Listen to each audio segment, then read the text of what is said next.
Salut les amoureux du ballon rond, j'espère que vous avez la forme ce matin. On commence cette revue de presse en France avec le Paris Saint-Germain qui a bien mérité des vacances après la saison légendaire qui vient enfin de se terminer.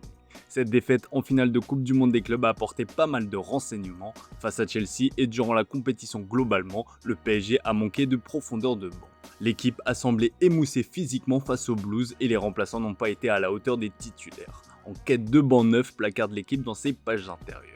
Le quotidien sportif fait le point sur le mercato qui attend les Parisiens. Le recrutement d'un gardien dépendra notamment du dossier Donnarumma. Il faudra aussi recruter des doublures fiables à Hakimi et Nuno Mendes. Dans l'axe, des besoins sont à combler. La piste Zabarni est toujours la plus chaude alors que Lucas Hernandez ne souhaite plus revivre une saison en tant que remplaçant.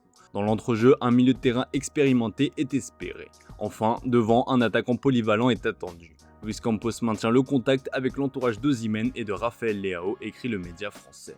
Entre vacances et mercato, Paris prépare déjà la saison prochaine, résume le Parisien.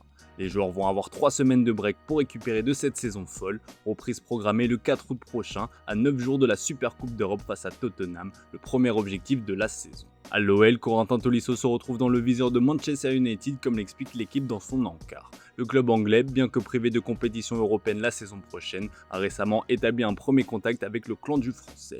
Flatté par l'intérêt d'un géant du foot mondial, le champion du monde 2018 n'écarte pas cette possibilité, malgré son attachement au club lyonnais.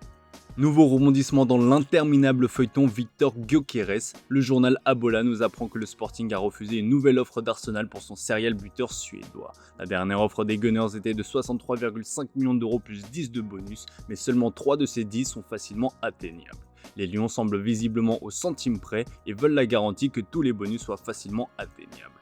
Des bonus qui pourraient mettre en péril le deal alerte record.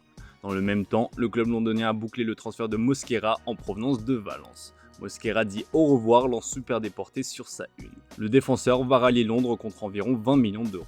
Pour être complet sur l'actu outre-Manche, The Sun rapporte une offre de grande envergure de Newcastle pour Hugo Ekitike. Selon le tabloïd anglais, les Toons ont formulé une offre de 80 millions d'euros à Francfort pour le transfert du français. Pour rappel, le club allemand a demandé 100 millions d'euros pour lâcher son buteur qui est courtisé par de nombreux clubs anglais comme Arsenal ou encore Manchester United qui a récemment accéléré dans le dossier comme révélé.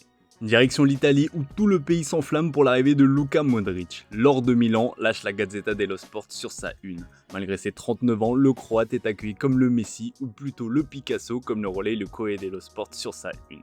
L'expérience du Ballon d'Or 2018 va faire un bien fou à l'effectif milanais en quête d'un renouveau après une saison délicate. À Madrid, le journal AS souhaite bonne chance à sa légende. Entre Modric et Kevin De Bruyne à Naples, il faudra assurément garder un œil sur la Serie A la saison prochaine.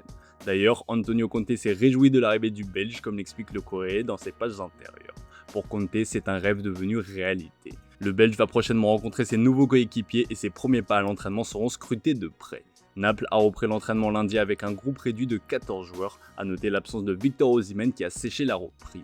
L'attaquant nigérian est toujours en instance de départ. Comme le rapporte Photomatch, Galatasaray a proposé 75 millions d'euros à Naples pour le buteur. Le club turc a fait une avance de 40 millions d'euros et un second paiement de 35 millions d'euros arrivera plus tard. La garantie bancaire a été fournie, Galatasaray attend désormais la réponse de Naples. Ce qui semble certain, c'est qu'on n'aura pas le droit au duo KDB-Osimhen à Naples et c'est bien dommage. Direction l'Espagne avec le Real Madrid qui frappe un gros coup sur ce mercato estival. Révélation de cette saison avec Benfica, Álvaro Carreras revient au sein de son club formateur. Les merengues ont déboursé 60 millions d'euros pour ce transfert. Un bolide pour Xabi, placarde Marca dans ses pages intérieures, ça donne une idée des qualités du joueur. Âgé de 22 ans, il est polyvalent, capable aussi bien de jouer à gauche que dans l'axe, une polyvalence qui devrait plaire au coach espagnol. Carreras a signé à Madrid jusqu'en 2031 comme le précise le journal AS sur sa une. Avec Trent Alexander-Arnold, Huyson, Mastantuono et Carreras, le Real Madrid a donc déjà bouclé sa 4e signature de l'été. Et ce n'est pas fini, le média fait le point sur la suite du mercato du club madrilène. Face au PSG, on a vu les manques en défense centrale du côté de Madrid. Comme relayé, la piste Konaté est sérieuse, mais le média considère la signature du français comme trop compliquée, du moins pour cet été. Liverpool réclame 50 millions d'euros pour la dernière année de contrat de son joueur qui ne semble pas enclin à prolonger. Le Real n'en propose que moitié moins. Mais si son prix baisse, son arrivée n'est pas exclue. La priorité du Real Madrid est désormais de réduire un effectif qui compte 25 joueurs après l'arrivée de Carreras, une dernière recrue est toutefois espérée avec un renfort dans l'entrejeu. Le problème auquel le club est confronté est qu'il n'y a actuellement aucun joueur de haut niveau viable.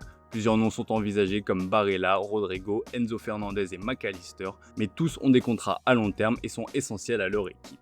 Pour espérer recruter la perle rare, le Real Madrid va devoir vendre et le joueur à la plus forte valeur marchande est Rodrigo. D'ailleurs, le Brésilien est aussi la clé dans le dossier Luis Diaz comme le placarde Mundo Deportivo. Le Barça compte sur son ennemi pour espérer boucler le deal du Colombien, explication. D'après les dernières rumeurs, Liverpool serait intéressé par les services de Rodrigo. Pour boucler le deal, les Reds vont avoir besoin de liquidités car ils ont déjà beaucoup dépensé cet été. Et c'est là que le Barça souhaite profiter du transfert de Rodrigo car la vente de Luis Diaz pourrait apporter les fonds nécessaires aux Reds. Le Real Madrid réclame entre 80 et 90 millions d'euros pour son ailier et que le prix de Luis Diaz a été fixé aux alentours des 70 millions d'euros.